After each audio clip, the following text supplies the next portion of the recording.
लोकतंत्र की सबसे मजबूत कड़ी जो होती है, लोकतंत्र की सबसे मजबूत कड़ी होती है मतदान, जिसे हम गुप्त मतदान कहते हैं। एक लोकतंत्र को बचाने के लिए मतदान सबसे अहम कड़ी होती है, सबसे पहली कड़ी होती है। यदि किसी देश में मतदान का अधिकार नहीं है तो इससे यह साफ हो जाता है कि वह देश लोकतांत्रिक देश नहीं है।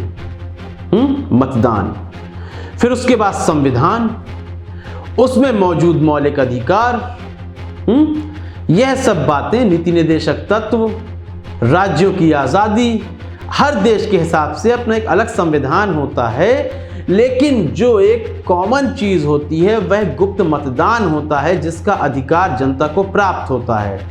और जब उस मतदान से ही छेड़ाछाड़ी होने लगे, जब उस मतदान पर ही उंगलियां उठने लगे, तो क्या देश एक लोकतांत्रिक देश कहलाएगा? क्या उसे लोकतांत्रिक देश कहलाने का अधिकार है? जब मतदान से छेड़छाड़ होने लगे।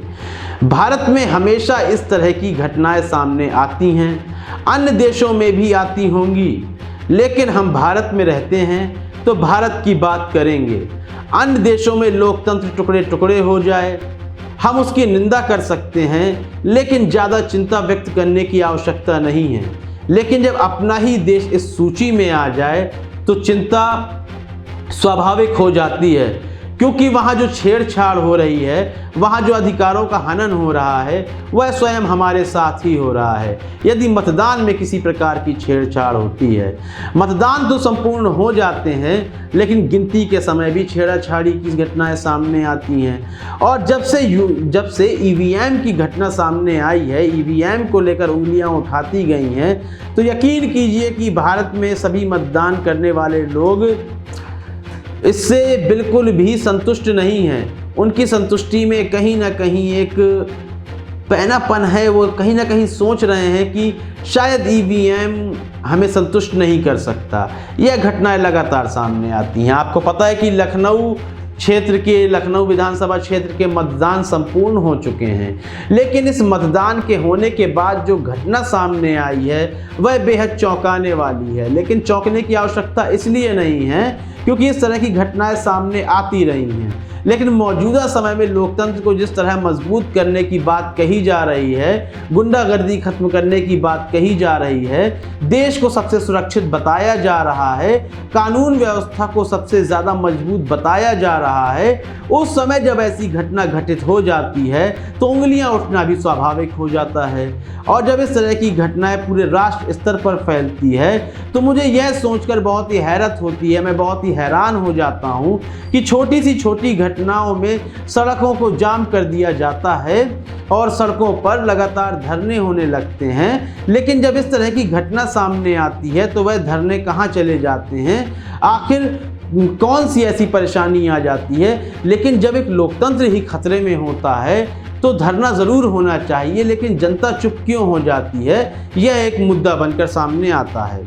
घटना लखनऊ की है, जहां पर देखिए ईवीएम जब वोट डल जाते हैं, ईवीएम को एक स्ट्रॉन्ग रूम में रखा जाता है। स्ट्रॉन्ग रूम जिसे कहा जाता है, वहां ईवीएम को एकत्रित किया जाता है और वह बहुत ही सुरक्षित रहती है। बाहर गार्ड तैनात रहते हैं, एक सुरक्षा का घेरा होता है जहां ईवीएम रखी होती है।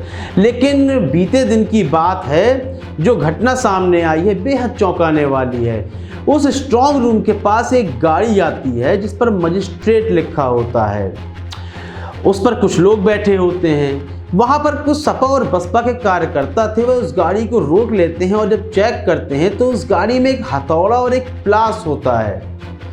अभी किसी घटना को अंजाम नहीं दिया गया है, लेकिन यह यहाँ पर आशा जताई जाती है कि शायद इस स्ट्रॉन्ग रूम को तोड़ने की कोशिश की जानी थी और यहाँ जो ईवीएम है इसमें किसी प्रकार का घपला किया जाना था। ये सिर्फ एक अंदाज़ा मात्र है, अभी ताला तोड़ा नहीं गया है। लेकिन जो गाड़ी आती है, गाड़ी में जो बैठे लोग थे वो शायद वहाँ जाने की कोशिश कर रहे थे और जब तलाशी ली जाती है तो इस तरह की घटना सामने आती है।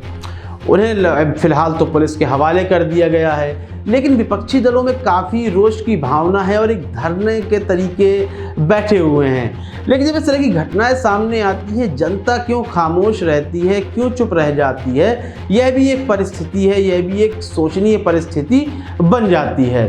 तो आपको क्या लगता है कि इस तरह की घटनाओं को आखिर कौन अंजाम देता है? देखिए, यहाँ पर आप किसी एक व्यक्ति विशेष पर, किसी एक राजनीतिक पार्टी विशेष पर उंगलियां नहीं उठा सकते हैं। कारण क्योंकि जो व्यक्ति, हो सकता है कई बार ऐसी घटनाएं सामने आती हैं कि विपक्ष पक्ष को बदनाम करने के लिए इस तरह के हथकंडे अपनाता है, या फिर कोई भी इसको अंजाम दे सकता है, लेकिन इस घटना की जो सच्चाई है, सत्यता है, वह तो जांच के बाद ही मालूम पड़ेगी। लेकिन इससे पहले आप कमेंट सेक्शन में हमें बताएं कि इस तरह की घटनाओं को अंजाम कौन देता है। कार्यक्रम पसंद आ रहा है तो लाइक करें, ज़्यादा शेयर करें और चैनल को सब्सक्राइब अवश्य कर दें। तब तक के लिए इजाज़त दीजिए, धन्यवाद।